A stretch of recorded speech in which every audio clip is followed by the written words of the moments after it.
Hello အားလုံးပဲမင်္ဂလာပါဒီနေ့ပြပြပေးတော့မှာကတော့ဒီ Google Labs ကနေပြီးတော့အသစ် release လုပ်လိုက်တဲ့ AI experiment Pomely by Google Labs ကိုပြပြပေးတော့မှာပဲဖြစ်ပါတယ် Pomely ဆိုတာကတော့ဒီ marketing နဲ့ branding အတွက်အရန်ကိုအသုံးဝင်ပြီးတော့ဒီ marketing agency တွေမှာလည်းအရန်ကိုအသုံးဝင်မဲ့ tool လေးတစ်ခုလို့ပြောလို့ရှိရင်လည်းမမှားပါဘူး Pomely ရဲ့အဓိက feature ကတော့သူကဒီ website ကို analyze လုပ်ပြီးတော့ဒီကိုယ့်ရဲ့ website မှာဘာ marketing campaign တွေလိုအပ်တယ်ဘယ်လိုမျိုးဖြစ်တယ်ဆိုတဲ့အကြောင်းတွေကိုသူက analyze လုပ်ပြီးတော့မှာပဲဖြစ်ပါတယ်ဆိုတော့ဒါပေမဲ့ unfortunately Pomely က region အတိုင်းမှာမရပါဘူးဆိုတော့ဒီ Pomely ကိုအခု website ထဲကိုရောက်နေတာပေါ့နော် Pomely ကို let's get started ဆိုပြီးနှိပ်လိုက်တဲ့အခါမှာ unfortunately Czech Republic မှာ Pomely ကမရပါဘူးရှင်ဆိုတော့ Google ခောက်ကြည့်လိုက်တယ်ပေါ့နော် Google ခောက်ကြည့်လိုက်တဲ့အခါမှာ region street က United States Canada Australia နဲ့ New Zealand မှာပဲလောလောဆယ်လက်ရှိရပါသေးတယ်ဒါပေမဲ့ VPN နဲ့ကြော်ပြီးတော့သုံးလို့ရပါတယ်ဆိုတော့ VPN နဲ့ဒီ US or Canadaတကူနဲ့သုံးလို့ရှိရင်တော့ hopefully ရမယ်လို့မျှော်လင့်ရပါတယ်ဒါပေမဲ့ဒီမှာကတော့နည်းနည်းလေးပြည့်တဲ့အတွက်ကြောင့်မလို့ VPN နဲ့လောက်ထားတဲ့ဥစ္စာကိုမပြတော့ဘဲနဲ့ဒီ Google Labs by Pomely ရဲ့သူ့ရဲ့ ads video ကနေပြီးတော့အချင်းချုပ် Pomely ကဘယ်လိုမျိုးအလုပ်လုပ်ပေးတယ်လဲဆိုတဲ့ဥစ္စာလေးတွေကိုရှင်းပြပေးသွားမှာပဲဖြစ်ပါတယ် so let's get started အဲ့တော့ဒီမှာဒီသူ့ရဲ့ video တွေကအတိုင်းပေါ့နော် Pomely by Google Ads စပြီးတော့ကြည့်ပါမယ် okay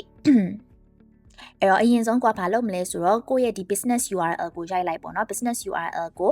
ကို website ရှိရဆိုလို့ရှိရင်သူတို့ပေးထားတဲ့အထဲမှာ business URL ကိုရိုက်လိုက်မယ်အဲ့ခါကျလို့ရှိရင်ကိုယ့်ရဲ့ website ကိုသူက analyze လုပ်ပြီးတော့ဒီမှာ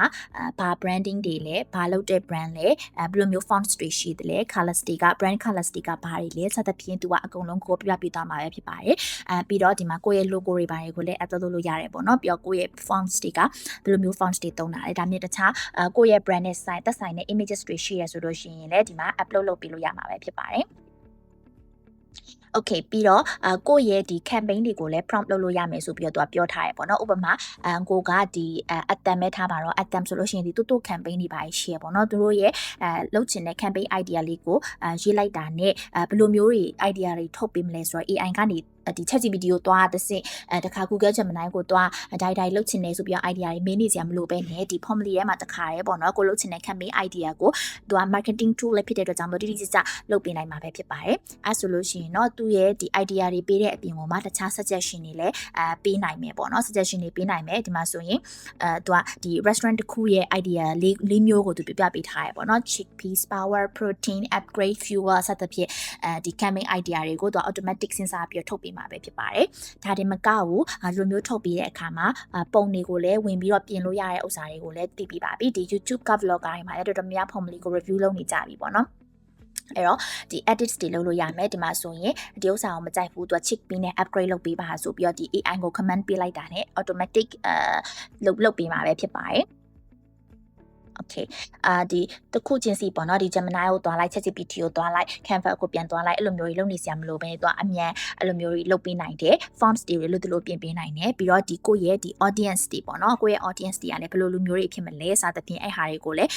မြန်ဆန်ပို့ပြီးတော့သိနိုင်မယ်အဓိကအဖြစ်တော့သူကဒီ marketing consultant တယောက်ငှားလိုက်တဲ့ပုံစံမျိုးပဲအဲ့ဒါကိုမှသူ AI နဲ့ပြန်ပြီးတော့အဲ့လိုမျိုးလုပ်ထားပေးတာပေါ့နော်ဆိုတော့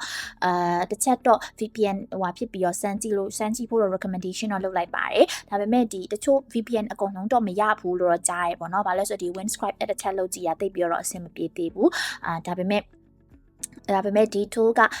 အခုမှစပြီးတော့သူတို့လေ launch လုပ်လာဖြစ်တဲ့အတွက်ကြောင့်မလို့တဖြည်းဖြည်းနဲ့တော့ဒီ region တွေ expand လုပ်လာမယ်လို့မျှော်လင့်ရပါတယ်ဆိုတော့ဒီ agency လောကမှာလည်းဒီ marketing agency အတွက် Pomely ကအများကြီးအထောက်အကူပြုလိုက်မယ်လို့ထင်တာမို့လို့တစ်ချက်လောက်စမ်းကြည့်ဖို့တိုက်တွန်းလိုက်ပါတယ်Techmart မှာ ChatGPT, CapCut, Gemini, Canva, Zoom ပဲ digital product ကိုပဲဝယ် TMS ဆွဲ code လေးကိုသုံးပြီးတော့5 to 10% အထိ discount တွေရယူနိုင်တာမို့လို့ code လေးကိုသုံးပေးဖို့မမေ့နဲ့နော်